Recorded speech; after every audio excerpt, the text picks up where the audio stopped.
Summon the Gods by Melinda Kucsera, Book 2 of the Rogue Gods Trilogy. Part 5, Chapter 18, Melee at the Library. Are you humming? Arginil glanced over his shoulder at Thaniel. She glanced away, but there was an amused glint in her violet eyes. Well, yeah. How else will we get appropriate music for a fight? Do you see any heralds around to trumpet our arrival? Daniel swept her ponytail off her shoulder so it swung like a dark pendulum behind her. No, there aren't any musicians in the library. It's a quiet place meant for study, not a concert hall. Arginil shook his head as he strode through another narrow aisle lined with bookshelves. This is a ridiculous conversation to have right before a battle. It's not ridiculous. Music is important, and I don't have any way to get any unless I make it myself. Thaniel hummed a different jaunty tune. Arginil couldn't believe they were arguing about music at a time like this, but he couldn't recall what angels talked about before they went into battle, either. Maybe it was music, but he didn't think so. I should have paid more attention. But he spent the time before those long-ago battles trying to reconcile the fighting to come with the fact that he was created to protect all life. Thaniel slapped his back. Where's the door? I feel like we've been wandering around for hours. We haven't been. The library isn't that big. At least he didn't think so, but time didn't exactly move in hell. Ahead, a stone wall loomed. This is the exit. Arginil hurried to the geometric patterns etched into the stone wall and touched the cubes in the correct sequence to unlock the door. Well, it was a side door anyway, not the main one, but it would do. The door swung open and Arginil exited into a yard. No grass grew here, so gravel crunched under his sandals. The high walls of the library rose before him, but there was a door right across from the one that swung closed behind them, and he hurried to touch the right stones to open that one too. Nice. I like hidden doors. Where will this leave us? Daniel peered over his shoulder as he touched the gray stones in the enclosing wall to open a second secret door and turn off the shield he cast earlier. This door will take us outside the library complex on the opposite side of the city. If the army hasn't encircled us, then we can sneak around the library's outer wall, and Arginil trailed off as the door opened because he didn't know what they would do then. So he stood there like a fool, staring at the rocky plain outside the library. We fight. Thaniel patted his shoulder as she went around him. Arginil followed her out, but he hung back to wait for the door to close and relock itself. It didn't need his supervision, but he just couldn't walk away from that secret entrance until he pushed on the door, and it didn't budge. There were drag marks in the dust, but he smoothed them away with his sandaled feet. Then he touched the invisible field surrounding the library and reignited it. To his eyes, a gold globe encased the library and its walls. When he blinked, the shield faded to invisibility again, but he felt its heat when he ran his hand over it. Protect the library in case I can't. The odds of them surviving this intact were low. Either Thaniel ignored that or she was deluded. Are you coming? Daniel asked from where she leaned against the enclosing wall and peered around the bend at the army. Yeah, I'm coming. I just needed to make sure the door was hidden again. It wasn't perfectly camouflaged. There were still signs in the dust covering the wall and the ground, but Arginil couldn't do anything more to fix that. So he crept over to Thaniel and glanced around her. At least 100 demons of all colors, sizes, and types milled around in front of the tall iron gates in front of the library's main entrance. They must be the demons that came at his call when he planned to send them through the gateway. What was I thinking? How could I have thought that was a good idea? It didn't matter now, but regret burned in his chest like heartburn. He rubbed the heel of his hand over the burning sensation, but that didn't soothe it. Nothing could until he could collapse the gateway. That was the only way to fix that mess. Across from the disorganized group of demons, 3 creatures stood, and behind them, rank upon rank of demons waited. You have 2 choices. You can join us or run now. Make your choice, said a blonde woman armored from her neck down as she stepped forward. She clutched a helm shaped into a lion's head under one arm, and that helped him identify her as Leonestra. Do you recognize any of the leaders? Thaniel whispered as the demons milling around outside the gates fled, clearing the field so nothing but the gates and the shield stood between the army and the library. All hope of those demons fighting with them fled with the demons, but Arginil didn't blame them for leaving. This wasn't their fight. They came because of the promise of easy money, not an unwinnable fight. Yes, the one with a lion's head hammered into her breastplate is Leonestra. She's a powerful demon and a cunning one too. Arginil pointed at the woman with blonde hair blowing in the wind. A bronze-skinned fellow slouched next to her. The shirtless guy in the leather skirt is Ramio. Who's the other blondie? Daniel pointed at a dour fellow in black robes who crouched on a boulder. That's Kazazel. After he fell, he became a devil. So that's why his mouth doesn't close right and his fangs are sticking out. Gotcha. What sort of powers does he have besides ugliness? Look at those brows.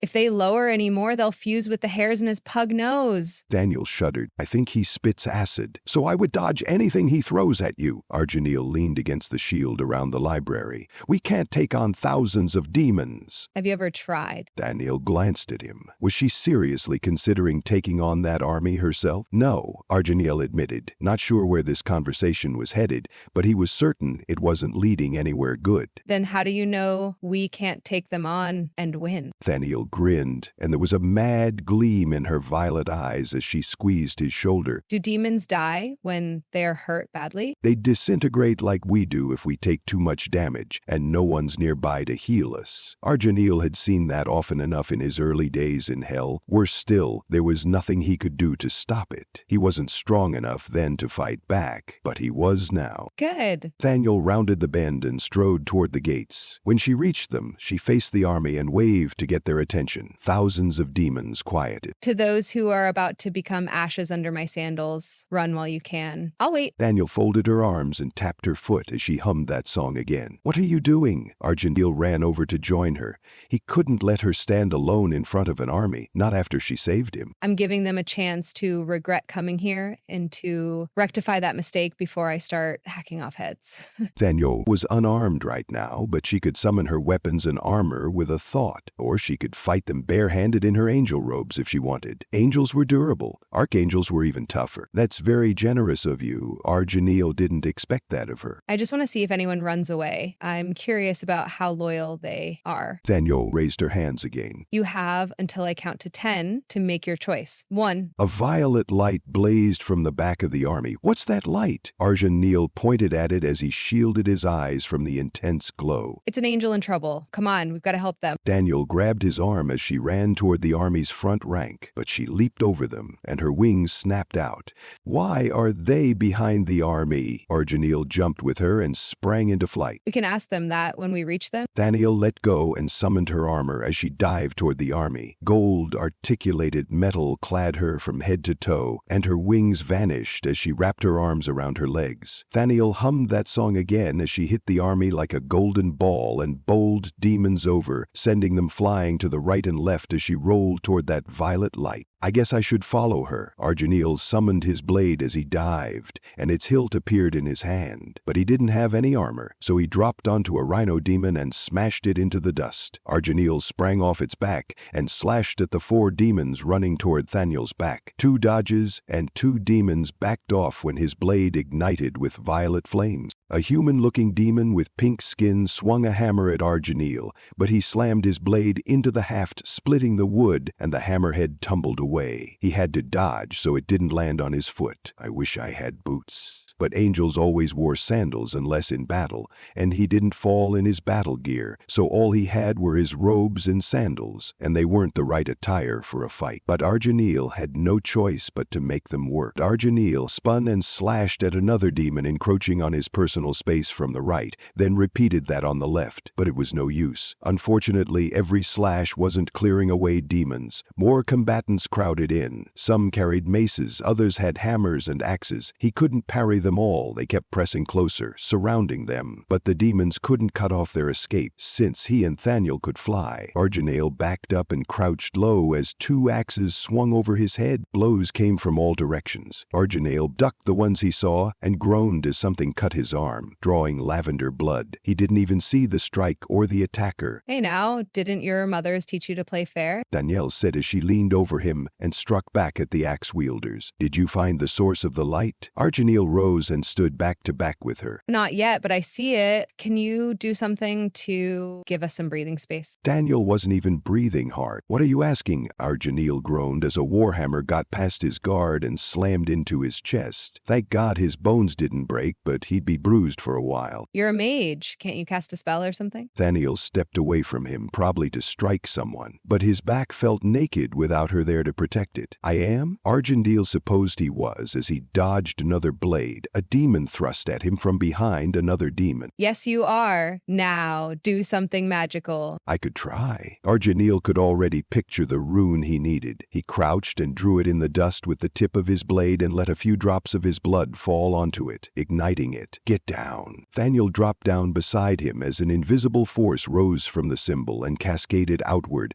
knocking everything in its path down. When the spell struck the library, the shield flared up, but it didn't fall. That's better. Thanks for that. Thaniel clapped him on the back as he rose. They won't stay down for long, so let's make this quick. She grabbed his arm and pulled him toward the source of the violet light. A red-skinned snake demon lay on the ground, dazed from the wallop the spell delivered. In his hand, a pendant glowed with violet light. Arginil crouched to examine it. Hello, beautiful. The demon smiled like a drunkard and waved his clawed hand around. It took Arginil a moment to realize the demon on the ground meant him, not Thaniel, and he might not have noticed if the demon didn't pat his cheek, then let his hand slide through the long, dark hair Arginil forgot to tie back. Then he was confused because he still pictured the wretch that the glamour made him look like, not the perfect angel he saw in the mirror before coming down here, and there was no way anyone found that creature attractive. But Arginil no longer looked like that broken angel anymore. You have such beautiful hair. It's so fine and silky. Did anyone ever tell you that? Yes, angels are pretty. We know that. Where did you get that pendant? Daniel stepped on the demon's chest and placed the tip of her blade on the pendant. We came to help, said the smaller demon next to the one with the pendant. The demoness shivered and became a gray-clad Versati, veiled as always. They reached over and touched the red-skinned demon, and he rippled until the demon melted away, revealing the thief from earlier. What the hell was going on here? Arginil laughed, and so what if his laughter was a tad hysterical? This was too much. Why are you laughing? Daniel scowled at him in concern over her shoulder. I'll explain later. All you need to know right now is that he's an ex-war god. Arginil tried to get a hold of himself as footsteps shook the ground. Daniel removed her boot from Garen's chest. She grinned as she turned to meet whoever was stomping toward them.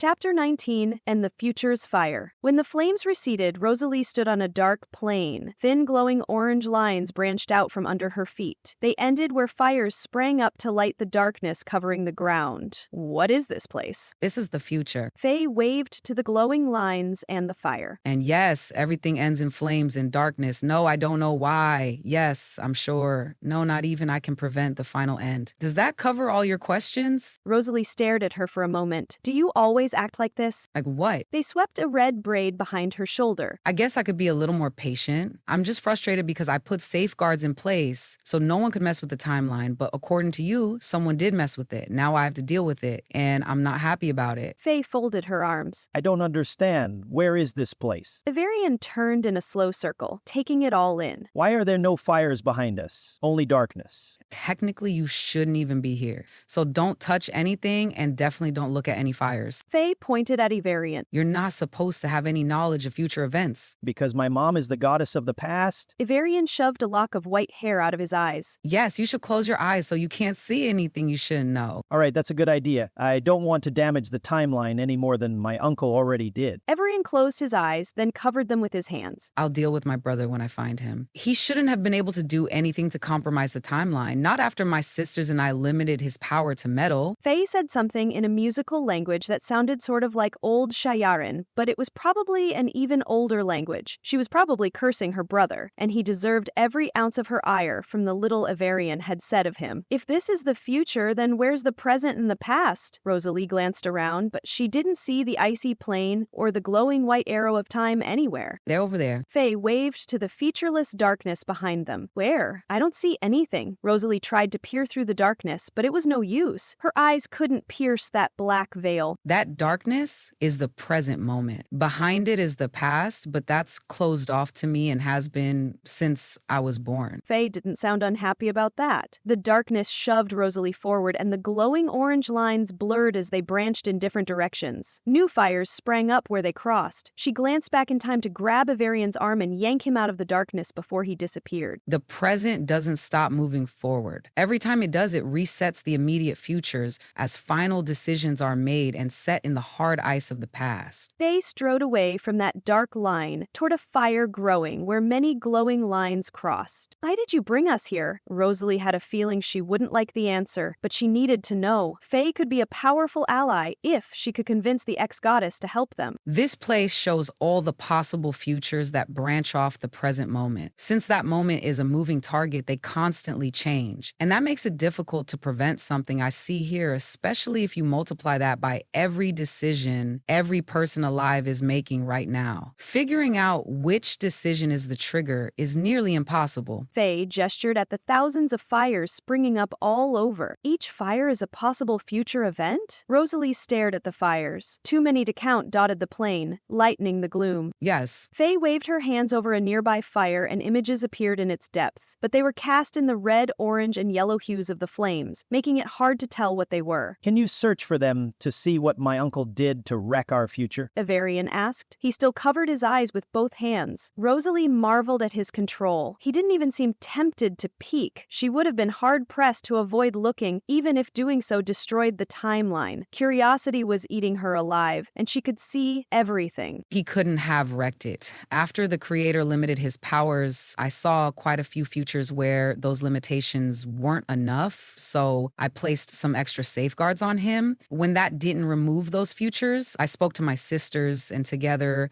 we limited him even more. Faye pulled a flame upwards, stretching it as if it were a cord, not a fire. The ex-goddess sighed and let go of the flames. As much as I want to blame him, I can't. He couldn't have done it. If not him, then who broke the timeline? No one can break the timeline. Do you see a single line anywhere around here? Faye waved to the glowing lines as they blurred and changed where they crossed again. The ground sucked in the fires everywhere, then released them, and new fires appeared at different crossings. Some were small, but others were as large as houses, where hundreds of lines crossed. Everything branches. That's the nature of the future. Faye lowered her arms to her sides. I don't understand. Rosalie approached the nearest fire. Images flickered inside it, and she stopped when her mother's face appeared. Her skin was yellow in this fiery image, and dark red patches under her eyes showed her exhaustion as she cradled a fretting baby. That's me. Rosalie extended a hand toward the image in the fire, but Faye caught her hand and pulled her away from it. Every decision you make creates two futures, one where you did the thing and one where you didn't. And that happens for everyone on the planet. When many people decide to do the same thing, that changes the course of the future for everyone affected. Don't you see? The future changes all the time because people constantly make decisions, and each one changes the future. Do you see now why your quest is impossible? I don't believe that. Nothing is impossible. Something happened, and we need to find out what. Rosalie tugged her hand free. We tried everything we could. Avarian bowed his head. Was he giving up? I can't track my uncle through time. Can you? Rosalie pointed at Faye. I can only track him through the future. If he went backward even an hour past my point in the present, then I can't follow him. But I need to find his fire here first. Faye faced the endless dark plain, dotted by fires, connected by glowing lines. Will you try? Rosalie crossed her fingers behind her back and tried to think of a prayer she could say. She'd do anything to convince Faye to use her powers to help them. Yeah, now you got me curious about what my brother will do. But you can't stay here. Faye swung round to face them. Can you take us back to that village in your time? You saw how unsafe our time is. We can wait there. It's safe and we won't do anything to change anything. We'll just wait for your return. Rosalie hoped Faye would agree to that. They needed to stay in the past. She felt that as keenly as the warmth radiating off the fiery ex-goddess. Faye shook her head. Just you being there changes everything for them. But let me see if that'll cause any trouble. Faye extended her hand, and a flame appeared on her palm. If it won't, could we stay there while Ivarian recuperates? Rosalie strode over to another fire, while Faye consulted whatever she saw in the fire dancing on her palm. But no matter how hard she stared into the fire, no images bloomed in its heart. Maybe it was broken, or maybe the images appeared in that other fire because Faye made them. I wish I had 1/10 of her power. Faye crushed the flame, extinguishing it. All right. I don't see anything catastrophic happening if if you stay there for a while. I'll take you back, but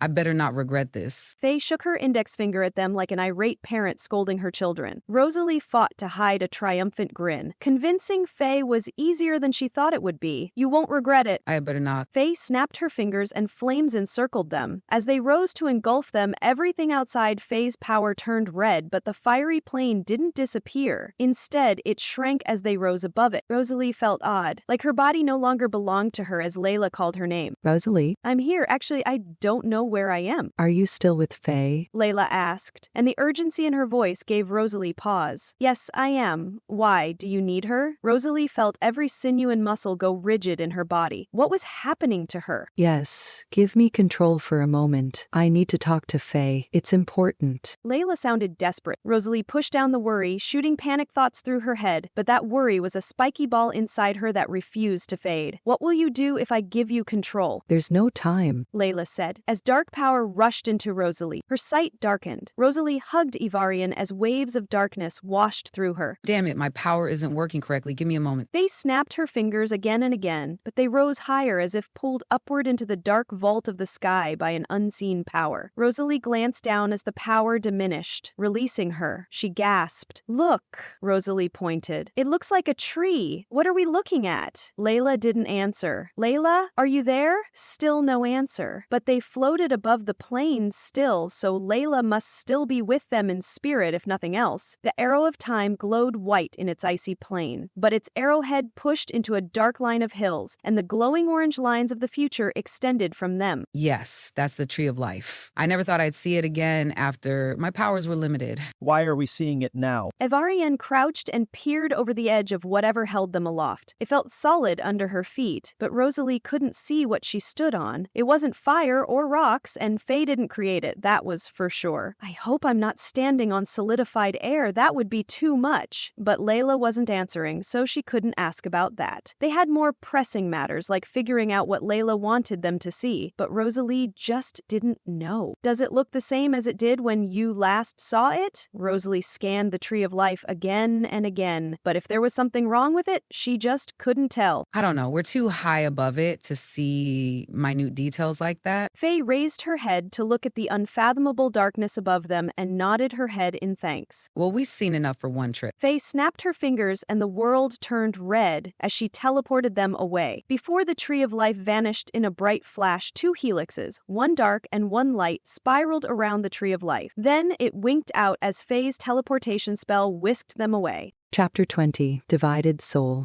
She had many names and titles over the long years of her life. Why did I choose Layla? I could have told that girl any name, but she didn't. Black shackles chained her to the base of a throne, rising from an iron crown of thorns. Layla sat on the edge of the stone dais and stared at her bare feet. That was as far as she could get from the throne. She rose and smoothed her black skirt when a door at the other end of the shadowed throne room opened. Light spilled in, but it came from the gold torque around a fallen angel's neck that was once a halo before that angel rebelled. He wore black robes adorned with a gold star on his chest, and a black cloak trailed on the ground after him as he strode toward the throne of thorns. He also had many names: the adversary, Satan, but he came here as the morning star, the brightest angel to fall into darkness. How ironic. You failed. The gateways are open, and my army marches through time now. Soon, there won't be heaven or earth, just hell, everywhere and everywhen. He raised a glass and drank the red liquid down before tossing the glass. It shattered when it struck the stone wall. If he meant that as a threat, he shouldn't have bothered. She knew her place for now. Layla tried not to roll her eyes, but he was right. She didn't see the gateways coming. By the time she discovered them, there wasn't time to do more than reach past the spells trapping her here to find an ally who could do something. But she wasn't out of options either. She had 4 pieces on the board, 2 in hell and 2 on earth. They just needed a push in the right direction. But that was the problem. She didn't know where to direct them. Since he was in the mood to gloat, she might as well ask about his plans. The Morning Star always did like to hear himself talk. Maybe he'd launch into a pompous monologue since he had a captive audience, and give her a clue about how he planned to invade Earth in every time period. Hell had no timeline of its own, so it was always now, no matter when someone arrived. Layla wasn't sure how time worked when one left Hell, but she doubted the Morning star was powerful enough to manipulate time itself, but he must have. Layla tried to shut out the image of the gateway splitting into 3 copies, then merging, before that clockwork angel raced across its glowing threshold and vanished. What did you do, my adversary? The question ran a razor edge against her sanity, scraping away a bit more of her the longer she remained his prisoner. Maybe she should ask, but that would betray she had access to some power despite her chains, and she didn't want him to know what until she plunged her black claws into his chest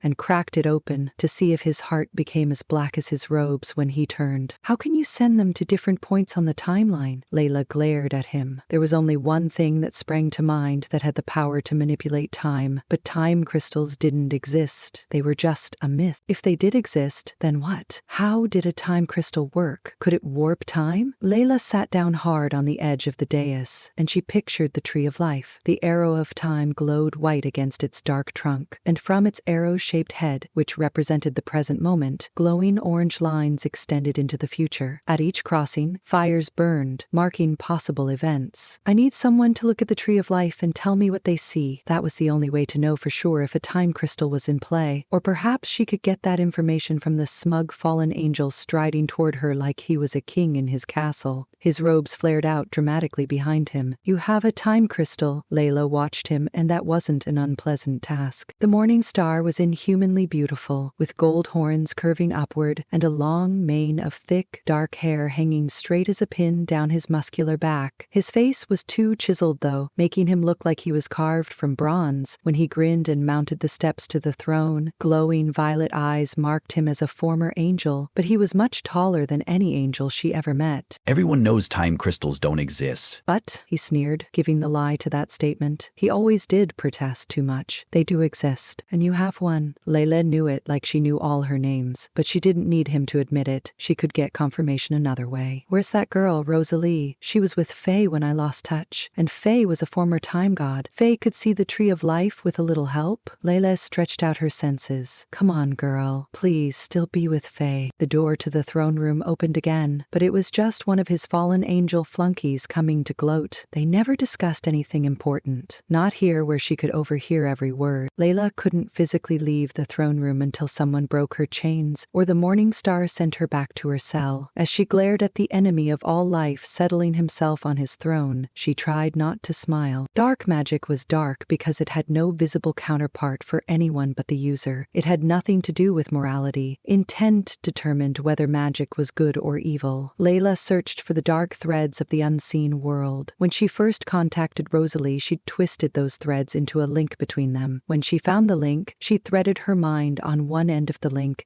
and pushed. Her mind left her body. It was a shining bead on that braided black thread, shooting toward Rosalie. I have news, said the golden-haired fallen angel before he reached the dais. Tell me how the invasion is going, the morning star said, sounding bored with it all. But that was an act. Layla almost returned to her body to hear his report, but the threat of a time crystal spurred her on. If the myths were true, time crystals were pieces of the first creation, before there was a heaven or angels. She couldn't fathom what the morning star would do if he had one, and there was only one place she could think of to check for distortions. Rosalie. Layla called the girl's name as her mind slid across the dark braid of their link. I'm here. Actually, I don't know where I am, Rosalie said, loudly and clearly. Good. The girl didn't sever their tie. Are you still with Faye? Layla willed her mind to move faster. She needed to get into the girl's head. Yes, I am. Why? Do you need her? Rosalie asked, as Layla's mind collided with hers. Yes, give me control for a moment. I need to talk to Faye. It's important. Layla fumbled for the dark threads that connected mind and body, but the unseen was hard to work with since she could barely see the threads composing it. What will you do if I give you control? Rosalie asked, and she sounded scared. That wasn't like her. Where was the fearless girl who challenged her in the forest? There's no time, Layla said as she grabbed what she hoped were the right threads and pushed power into Rosalie. Damn it, my power isn't working correctly. Give me a moment, Faye said from nearby, proving that goddess was still around. Faye might sense her, or she might not, but Layla couldn't worry about that now. She wove every fiber of the unseen she could grab into a spell that created an invisible platform and raised it as high as she could push it, above the tree of life. Come on, Rosalie, look down. I need your eyes. But the girl kept looking up for some reason. Doesn't she hear me? Layla tried again to reach her, but she'd reached the limits of her power. With her ankles manacled in hell, draining her, exhaustion overcame her and she almost slid out of Rosalie's body. No, I must hold on. I just need a few minutes. Take some of my power, whispered Uriah, a god of the underworld and the unseen, as a braided thread grazed her foot. You would help me even though we used to make war on each other? Layla felt the fabric of the unseen warping. Unlike light magic, dark magic acted more like fabric than light. We're both prisoners of the same enemy. That should make us allies, even if it's only temporary, Uriah said, and it sounded like he shrugged. Perhaps the psychopomp was right. Bless that girl. Rosalie finally glanced down at the tree of life, formed by the arrow of time, the future's fires, and the ever-moving present. Layla tuned out the conversation. Faye could answer Rosalie's questions or ignore them. 2 helixes, one dark and one light, spiraled around the tree of life. He doesn't have just one time crystal. He has 2. Layla let go, and her mind slid back down the braided dark magic of her link to Rosalie until it collided with her body. Layla blinked and listened as she made sense of what she'd seen. When no voices disturbed the quiet, she turned her head to regard the empty throne. Does he know I can get around these chains? Layla rose slowly until muscles stiff from the cold chamber warmed up. The adversary had possibly 2 time crystals. How do I take them away from him and destroy them? As she paced around the throne room, she turned that problem over and over in her mind. She had a demigod time walker who wasn't very good at his craft, a witch who was better at hers, an archangel who never actually fell, and an ex-war god whose plans changed more frequently than the wind. What am I even doing? Not so long ago I was the villain. Why am I trying to fix everything? Layla paced to the other side of the dais before her chains stopped her. Across from her, mirrors lined the wall, reflecting the light from the clerestory windows. A black-hailed woman with black eyes set in a tanned face with razor-sharp features stared back at her. Then her black dress lightened to white. Her features softened and her almond-shaped eyes turned a luminous violet as white wings extended to either side of the woman in the looking glass. Wake me up, said the woman reflected in the mirror as she leaned forward, letting her black hair fall over her shoulders. I'm not bound by anything but your will. Release me. No. Layla turned her back on the mirror. You'll never escape with your soul divided. Release me. No, I'm someone else now. I'm not you. Layla stumbled away from the mirror, but she couldn't escape her past so easily. Once she was an angel of the underworld until she discovered the dark power of the unseen and left her halo and wings behind to embrace it and become a goddess and the most powerful witch ever to walk across the shifting sands of hell. I'm not an angel anymore, and she didn't want to be one ever again. But you need me. Together, we're strong. Lock me away, and you become so weak you can't break your chains. I don't need you. I'm doing pretty well on my own. Layla tripped over her chains, proving she wasn't doing as well as she pretended. You don't believe that? Release me. Together we can take on the morning star. That was tempting, but letting that part of her out of its mental cage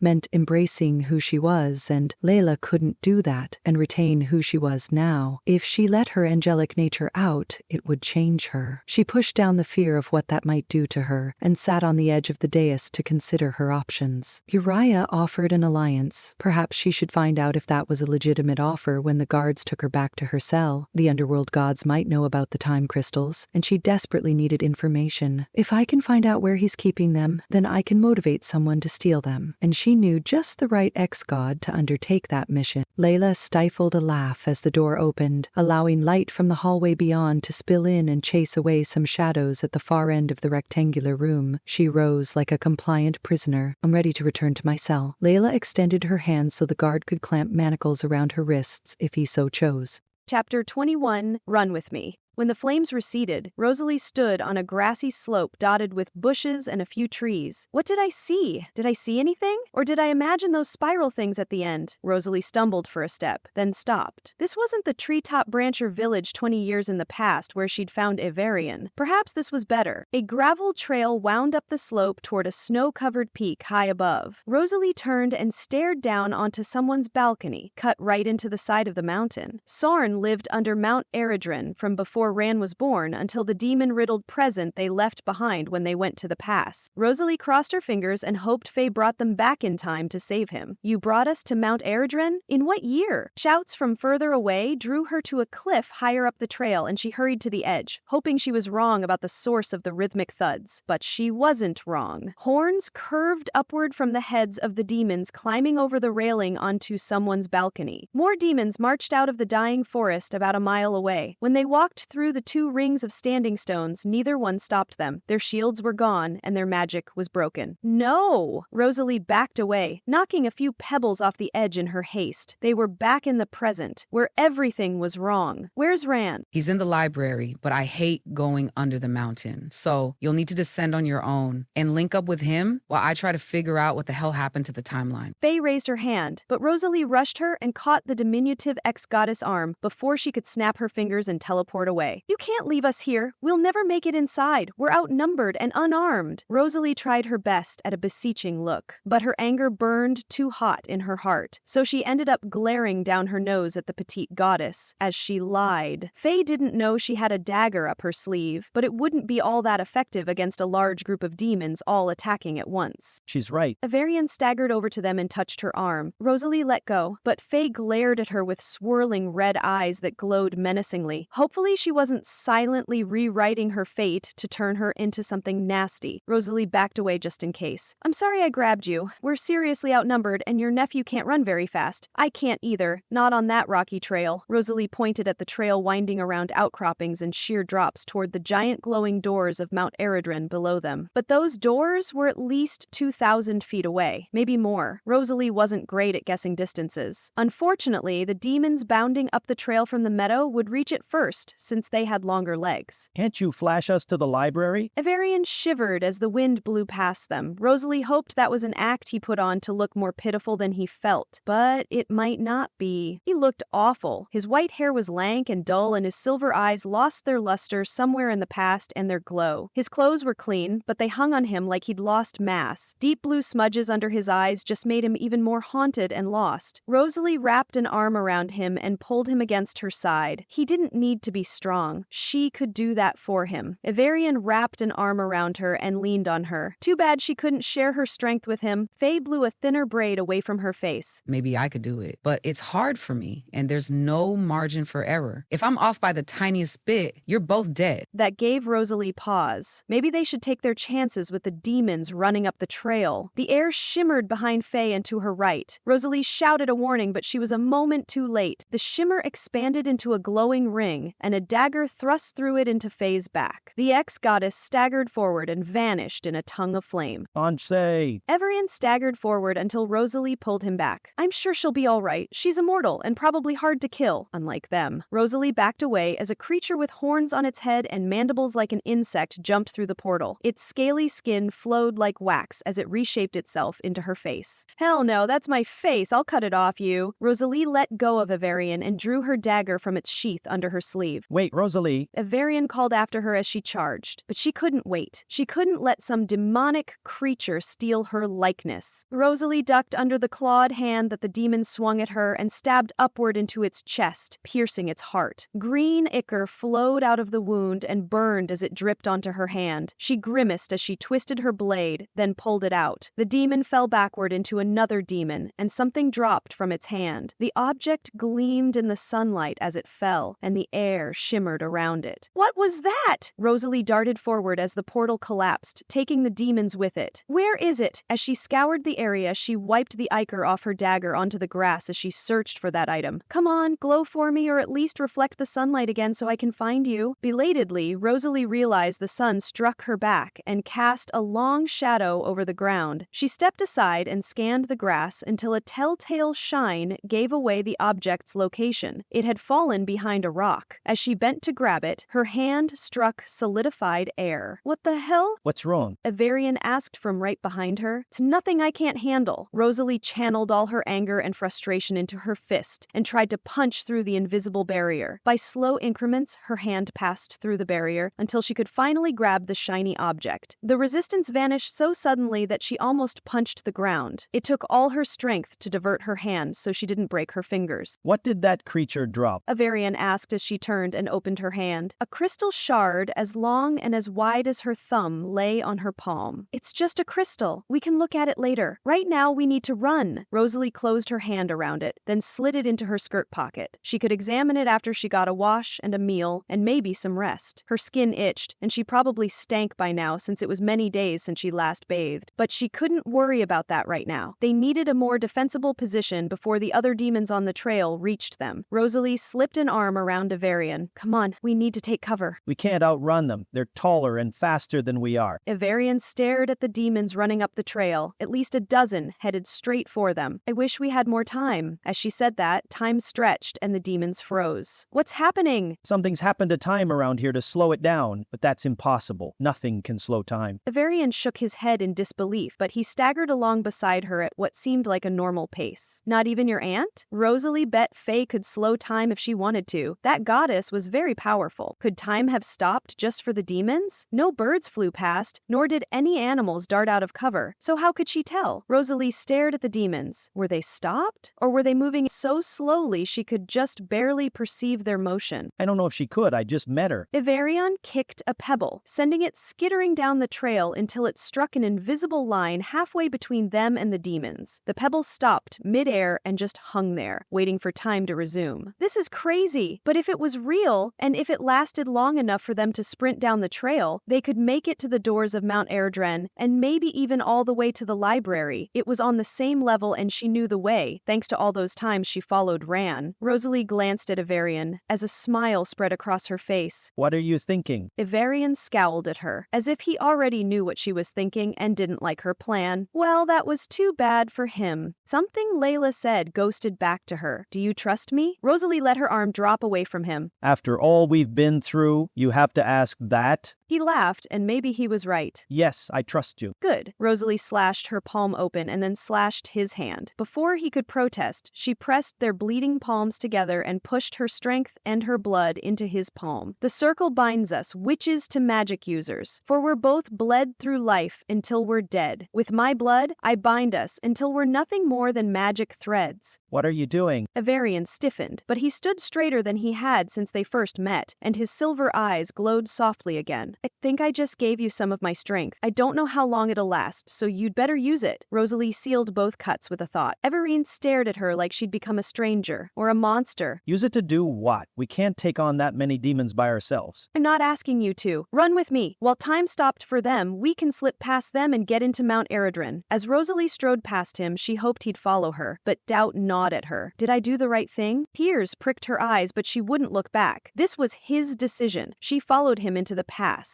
Would he follow her now that he knew what blood magic really meant? A sharp pain in her chest made her breath hitch. Why am I so upset? We barely know each other. But that wasn't true. They'd been through more in the months since they met than most couples experienced in a lifetime. Rosalie went to wipe her eyes on her sleeve, but she remembered what she'd used her sleeve for over the last few days, and she lowered her arm. I need a clean dress. Wait, Rosalie, don't leave without me. Ivarian caught up to her. How long do you think time will stay stopped? I don't know. She risked a glance at his face, but it gave nothing away. He stared straight ahead at the demons, frozen many turns below, and his lips were set in a firm line. Does he think I'm a monster? Blood magic was the most reviled of all the types of magic for a reason. We should run. Rosalie changed her grip on the dagger, so it pointed at the ground as she quickened her pace. No way would she sheathe their only weapon. Not when time could spring back to normal speed at any moment. I trust you more than I probably should. If you think this will hold, then it will, but I still think we should hurry. Ivarian caught her free hand and ran toward the first switchback of many between them and their goal, and Rosalie ran with him. You've been listening to Part 5 of Summon the Gods, Book 2 of the Rogue Gods Trilogy by Melinda Kucsera. Subscribe to the channel so you'll be notified when the sequel publishes. The Rogue Gods Trilogy is available as an ebook and paperback, and now a full-cast audiobook. Click the link in the description to order your copy. If you love the Rogue Gods Trilogy, then you'll love Melinda's other epic fantasy adventure books too. They're just as full of magic and mayhem and characters who will do anything to achieve their goals. Check them out at the link in the description, and while you're there, sign up for her newsletter so her characters can talk directly to you. Thank you for listening.